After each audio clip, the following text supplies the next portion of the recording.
देखिए हम अभी भारत और पाकिस्तान सीमा के बिल्कुल आखिरी ढाणी में हैं। हम्म इसके बाद में कोई ढाणी नहीं है आगे। हम्म यहाँ से मात्र 7 किलोमीटर सीधा रास्ता है बॉर्डर का। और ये ढाणी बहुत पुरानी है। बिश्नोई कितने साल पुरानी होगी ये 7 पीढ़ियों पुरानी ढाणी है। ये इसको मॉडर्न बाथरूम जिस तरीके से हमारे घरों में बाथरूम होते हैं उसी तर्ज पर एक घास फूस का बनाया गया है ये बाथरूम है। यहाँ पर ये जो पत्थर रखा हुआ है ये इस पत्थर पर बैठ के आराम से नहाया जा सकता है। तो अपन कह सकते हैं कि अभी भी जो सभ्यता है पुरानी जो सभ्यता है वो अभी भी यहाँ पर जीवित है। लेकिन इसमें हमें राजस्थान के रंग की यात्रा पहुंच चुकी है शहर से लेकर के गांव तक और गांव से लेकर के ढाणी तक। ये जो अब ढाणी पहुंच चुके हैं हम और आज का हमारा जो रात का रुकने का जो कार्यक्रम है वो आज हम यहीं रुकेंगे। मैं दिखाना चाहूंगा कि मेरे पीछे जो ढाणी है जैसा कि हमने वादा किया था कि हम शहर से निकल रहे हैं पहुंचेंगे गांव तक और गांव से लेकर के शहर की अंतिम गांवों की अंतिम ढाणी तक।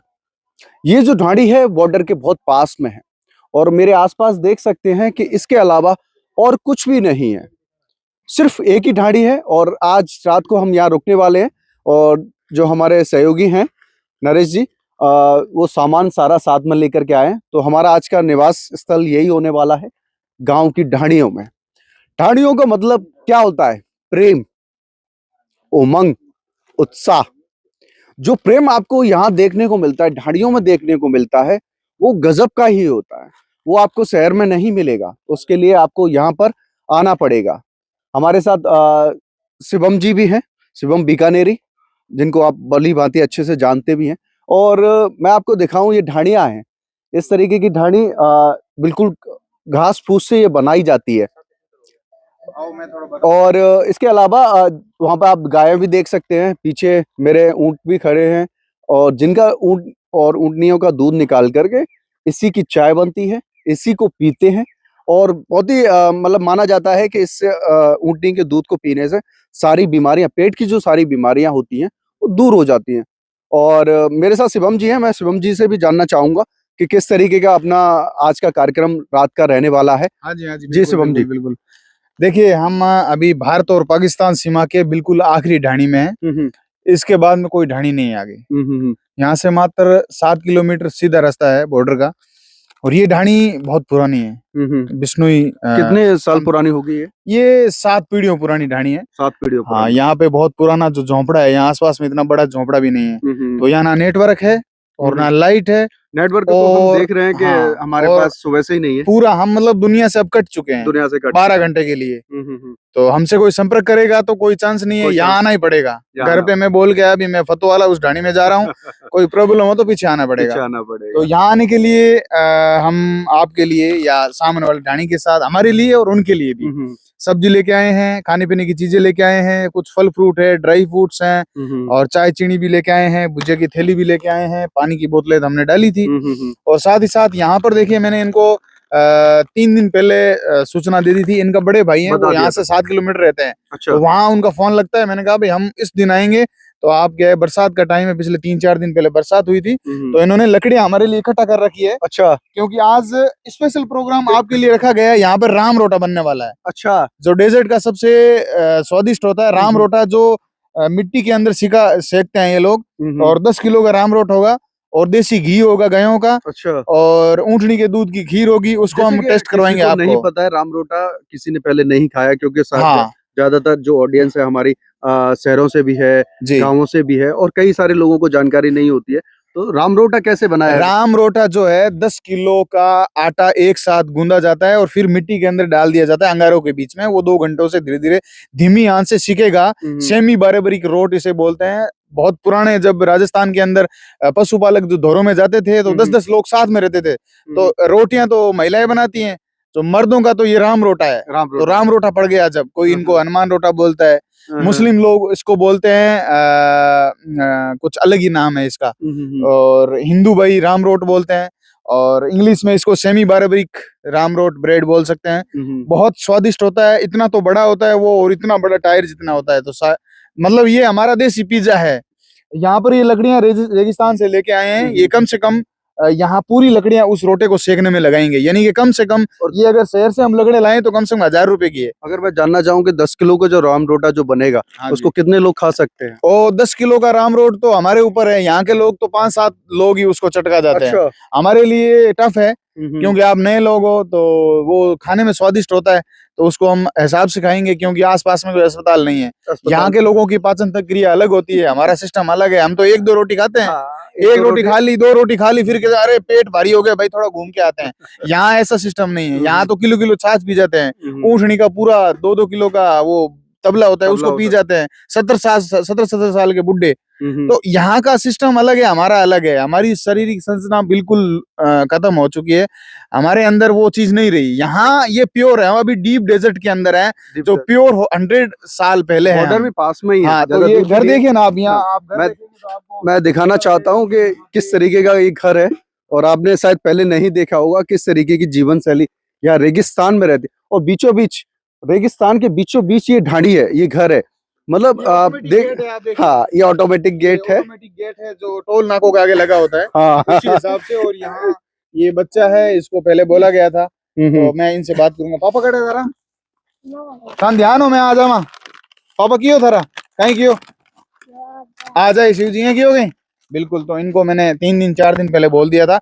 यहाँ पे बहुत सारी एक्टिविटी होगी, तो द खटक की टीम आपकी यहाँ पहुंची है, तो मेरा सौभाग्य है। और यहाँ पहुंची है तो मेरी तरफ से पूरी मेहमान नवाजी आपको दी जाएगी। और हमारे सोने के लिए बेडरूम वो है, आपको दिखा देता हूँ। आओ चलते चलते। पानी पीने के लिए कुछ इस प्रकार से यहाँ महिलाएं टांगों से पानी निकालती है। ये पानी की जो व्यवस्था है, ये बरसात का पानी है, पीछे बड़े 2 कुंड बने हुए हैं। मैं अगर दिखाना चाहूँ तो ये टांका है, इसमें बरसात का पानी आता है। यहाँ कोई पाइपलाइन नहीं है, कोई टंकी वाली व्यवस्था नहीं है, ये सिर्फ टांका है, और इसके अंदर पानी स्टोर किया जाता है। जो बरसात का जो पानी होता है उसी को पीते हैं, और इसको बड़ी ही स्वच्छता के साथ रखा जाता है, और बार बार समय समय पर इसकी सफाई भी की जाती है। जिस तरीके से आंटी जी इसमें से पानी निकाल रही है, रस्सी से पानी निकालना पड़ता है। जैसे ये बाल्टी है, इसको अंदर डाल के फिर इसको खींचना पड़ता है। और मैं अगर दिखाना चाहूँ तो तो मैं अगर उनसे बात भी करना चाहूँ तो थोड़ा सा जानना चाहूँ इस तरीके की जीवन शैली में कैसा लगता है यहाँ रह के आपको? कैसा लगता है? यहाँ लगे रह गए। अच्छा, तो उनको या तो मेरी भाषा समझ में नहीं आ रही है, क्योंकि मैं हिंदी बोलने वाला और ये थोड़े से मारवाड़ी और उस टाइप में बोलते हैं, तो उनको मेरी भाषा समझ में नहीं आ रही। खैर, मैं आपको अपना जो आज का हमारा विश्राम स्थल रहने वाला है, जिसको बेडरूम भी कहा जा रहा है, वो भी ऐसे घास फूस से ये बना हुआ है। ये आप देख सकते हैं कि कितनी मेहनत लगी होगी इसमें। बीच बीच में लकड़ियां लगाई गई हैं, मिट्टी चिपकाई गई है, और ये जो अंदर है, हाँ, और इसमें देखिए आप, चारपाई बिछी हुई है और भी कई सारा सामान रखा हुआ। तो इस तरीके के जहाँ पर जो निवास स्थल होते हैं, उसमें विश्राम स्थल अपन इसको कह सकते हैं। और मैं दिखाना चाहूँ, दूर दूर तक यहाँ पर कुछ भी नहीं है तो सिर्फ रेत के पहाड़, दोहरे और सुनसान इलाका। सोचिए कि एक सुनसान इलाका जहां दूर दूर तक कोई कनेक्शन नहीं है, कोई व्यक्ति दिखाई नहीं देगा आपको, कोई व्यक्ति दिखाए, और जहां पर सबसे बड़ी बात यह है कि मोबाइल का कोई नेटवर्क नहीं आता है। आप दुनिया से बिल्कुल कट जाते हो। अगर आपको कुछ भी तकलीफ होती है या किसी भी चीज की जरूरत होती है, तो आप सोचिए उसके लिए भी आपको जाना ही पड़ेगा। आप न तो किसी को बुला सकते हो, ना ही कोई सरकारी सुविधाएं, एम्बुलेंस या किसी भी चीज को लेकर के आपको बुलाना ही पड़ेगा या जाना ही पड़ेगा। बुला तो सकते नहीं है। और ये भी है, ये इसको मॉडर्न बाथरूम, जिस तरीके से हमारे घरों में बाथरूम होते हैं, उसी तर्ज पर एक घास फूस का बनाया गया है ये बाथरूम है। यहाँ पर ये जो पत्थर रखा हुआ है, ये इस पत्थर पर बैठ के आराम से नहाया जा सकता है।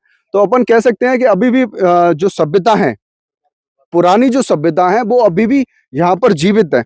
लेकिन इसमें मैं एक चीज और ऐड करना चाहूंगा कि जिस तरीके से सरकार बोलती है कि सब कुछ खुले में शौचालय और इस तरीके की चीजें, हमने सबको शौचालय दे दिया है, बाथरूम दे दिए हैं, लेकिन रेगिस्तान, थार और जो ग्रामीण इलाका है, ढाणियों का बॉर्डर से सटा हुआ जो एरिया है, वहां पे एसडीएफ मुक्त भारत नहीं है।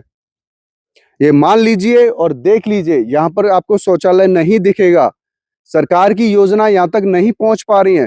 सरकार कह बढ़ ही रही है कि सारा सब कुछ एसडीएफ मुक्त हो चुका है, लेकिन यहाँ पे अभी भी बाथरूम आप देख सकते हैं कि घास फूस का बनाया हुआ है। चारों तरफ ये जो थैली होती है इसमें चारा भी भर के लेकर के आते हैं और वही थैली इसके चारों ओर लगाई गई है जिससे कि कोई इधर उधर देखे नहीं। थोड़ा सा जो औरतें होती हैं वो थोड़ा सा ओट करके नहाती हैं, तो उस तरीके से ये बनाया गया है। तो कई सारी बातें हैं, कई सारे मुद्दे हैं। इसी बात को लेकर के हम, लाइट नहीं है ये अभी तक। और सबसे बड़ी बात, मोबाइल का कनेक्शन, नेटवर्क कनेक्शन नहीं है, शौचालय नहीं है, बाथरूम्स नहीं है, सड़कें हैं तो टूटी फूटी और सड़कें भी नहीं है। जिस तरीके से मैं आपको दिखाना चाहूं कि सड़कें जिस मार्ग से हम होकर के आए हैं हमने वो चीज भी कवर की है। सड़कें पक्की नहीं है, बरसात जब होती है तो वो सड़कें भी बंद हो जाती हैं। उसके अलावा जो सबसे बड़ी आज की जरूरत है, बच्चों की पढ़ाई के लिए हो या किसी भी काम करने को लेकर के हो, तो वो सबसे बड़ी आवश्यकता क्या होती है? बिजली। आप देख सकते हैं कि कोई भी बिजली का तार और कोई भी बिजली का कनेक्शन यहाँ पर नहीं है। कोई आपको बल्ब जला हुआ नहीं दिखेगा। सबसे बड़ी हकीकत राजस्थान की कि 75 साल के बाद भी 75 साल के बाद भी आज भी लोग तरस रहे हैं। किस लिए? स्विच की बटन दबाने की आवाज सुनने के लिए। आप समझ सकते हैं कि अगर इस जमाने में भी अगर इस तरीके के हालात हैं जहां पर बाथरूम नहीं है, रोड नहीं है, पानी की व्यवस्था तो है ही नहीं। पानी की व्यवस्था के लिए सिर्फ बरसात पर निर्भर रहना पड़ता है और स्विच की आवाज चलाने के लिए आजादी के 75 साल बाद भी, आजादी के बाद स्विच को बटन की जो दबाने की आवाज सुनने के लिए यहाँ पर लोग तरस रहे हैं। आप देख सकते हैं अभी भी झोपड़ियां बनी हुई है घास फूस से और मिट्टी से, उसके चारों ओर ये गोलनुमा थोड़ा सा चौकूटा इस तरीके ये बनाया गया है, सब कुछ ये लीपा गया है मिट्टी से। तो ये सबसे बड़ी आज की विडंबना भी है कि जो हमारे सरकारें दावा करती हैं कि हम बहुत विकसित होते जा रहे हैं, सारी सब जगह सुविधाएं पहुंच रही हैं, योजनाएं पहुंच रही हैं, बिजली पहुंच चुकी है, पानी पहुंच चुका है, लेकिन सरकार कान खोल कर सुनिए, कुछ नहीं पहुंचा है। गांव की अंतिम ढाणी है ये, बॉर्डर के पास में, जहां पर बुनियादी सुविधाओं के लिए आज भी लोग तरस रहे हैं।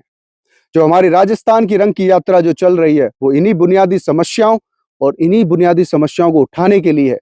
यही हमारा उद्देश्य है और उस पर हम चल भी रहे हैं, पहुंच भी रहे हैं। जैसा कि आपसे हमने वादा किया था कि हर गांव पहुंचेंगे, हर ढाणी पहुंचेंगे। आज हम उसी ढाणी में रुक करके उनकी परेशानियों को, उनकी कठिनाइयों को, किस तरीके से जीवन यापन करते हैं उसको महसूस करेंगे और आगे भी आपको बताएंगे कि किस तरीके का माहौल है और किस तरीके से यहाँ पर ये लोग जीवन यापन करते हैं। मेरे सहयोगी के साथ मैं राहुल टीसी शर्मा, देखते रहिए द खटक।